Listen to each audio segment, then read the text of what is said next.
रायपुर के civil line स्थित CM house में बुधवार को सायं कैबिनेट की बैठक हुई, जिसमें कई अहम फैसलों पर मुहर लगी है। अब शहीद पुलिसकर्मियों के परिजनों को सभी विभाग में अनुकंपा नियुक्ति मिल सकेगी। पहले अनुकंपा नियुक्ति पुलिस विभाग में ही देने की व्यवस्था थी। रायपुर के सिविल लाइन स्थित सीएम हाउस में बुधवार को सायं कैबिनेट की बैठक में इस पर फैसला लिया गया। तो वहीं बेमेतरा के साजा में उद्यानिकी विश्वविद्यालय बनाने 100 एकड़ जमीन निःशुल्क दी जाएगी। इसके अलावा डिहारी, कोरबा, बघेल, क्षत्रिय, संसारी, उराम, पविया और डोमरा समाज के छात्रों को अनुसूचित जनजाति के समतुल्य स्कॉलरशिप और हॉस्टल में एडमिशन की सुविधा मिलेगी। नक्सली हिंसा में शहीद पुलिसकर्मियों के परिजनों को अब किसी भी विभाग और किसी भी जिले में अनुकंपा नियुक्ति मिल सकेगी। पहले नियुक्ति उसी विभाग कार्यालय में दी जाती थी जहां दिवंगत कार्यरत था। समाज के छात्रों को अनुसूचित जनजाति के समतुल्य छात्रवृत्ति, शिष्यवृत्ति और छात्रावास में प्रवेश की सुविधा देने का फैसला लिया गया है। यह सुविधा राज्य मद से दी जाएगी। राज्य सरकार 1 किलोवाट प्लांट पर 15,000 और 3 किलोवाट प्लांट पर 30,000 रुपए की अतिरिक्त सहायता देगी। साल 2025 से 26 में 60,000 और 2026 से 27 में 70,000 सोलर संयंत्र लगाने का लक्ष्य निर्धारित है। योजना का क्रियान्वयन CSPDCL करेगा। राज्य में वन्यजीव, विशेष रूप से बाघ संरक्षण को लेकर टाइगर फाउंडेशन की स्थापना की जाएगी। सोसाइटी इको पर्यटन को भी बढ़ावा देगी और स्थानीय समुदाय को रोजगार के अवसर उपलब्ध कराएगी। ये संस्था स्वयं वित्त पोषित होगी और सरकारी खजाने पर कोई अतिरिक्त बोझ नहीं डालेगी। ये सोसाइटी वन्य प्राणी संरक्षण अधिनियम 1972 के तहत काम करेगी। मध्य प्रदेश में 1996 से संचालित है। इसका मुख्य लक्ष्य छत्तीसगढ़ में लगातार घट रही बाघों की आबादी को बचाना है। आज राज्य मंत्री परिषद की बैठक मुख्यमंत्री विष्णुदेव साय जी की अध्यक्षता में संपन्न हुई है। कई महत्वपूर्ण निर्णय आज की बैठक में लिए गए हैं।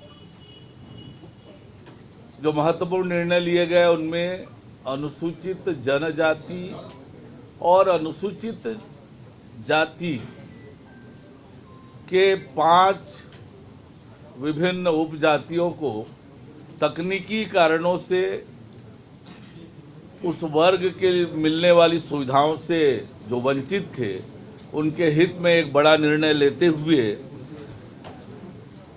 डिहारी, कोरबा, बघेल, क्षत्रिय, संसारी, उराव तथा पविया समाज के विद्यार्थियों को अनुसूचित जनजाति के समतुल्य तथा डोमरा जाति के विद्यार्थियों को अनुसूचित जाति के समतुल्य राजमद से राज्य छात्रवृत्ति तथा शिष्यवृत्ति प्रदान किए जाने एवं छात्रावास आश्रमों में स्वीकृत सीट के अधीन प्रवेश दिए जाने की सुविधा प्रदान करने का ये बहुत महत्वपूर्ण निर्णय आज की बैठक में लिया गया। आज की मंत्रिपरिषद में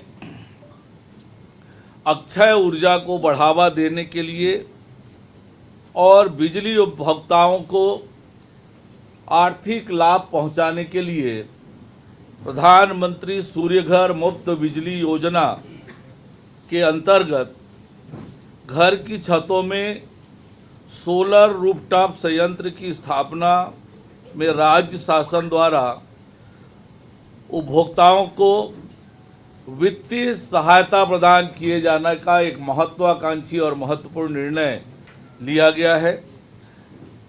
Chhattisgarh state power distribution company limited के माध्यम से PM सूर्यघर मुफ्त बिजली योजना के तहत घरेलू उपभोक्ताओं के घरों पर सोलर रूफटॉप संयंत्र कंपनी इस योजना के संचालन के लिए एक अलग बैंक खाता खोलेगी, जिसमें सब्सिडी की राशि जाएगी और उसका हिसाब किताब किया जाएगा।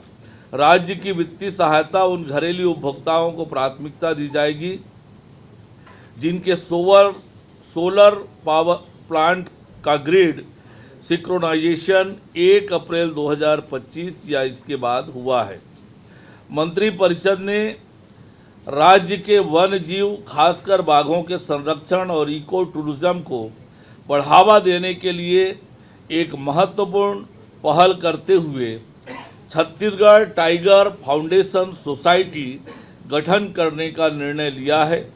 यह सोसाइटी वन्य प्राणी संरक्षण अधिनियम 1972 के तहत काम करेगी।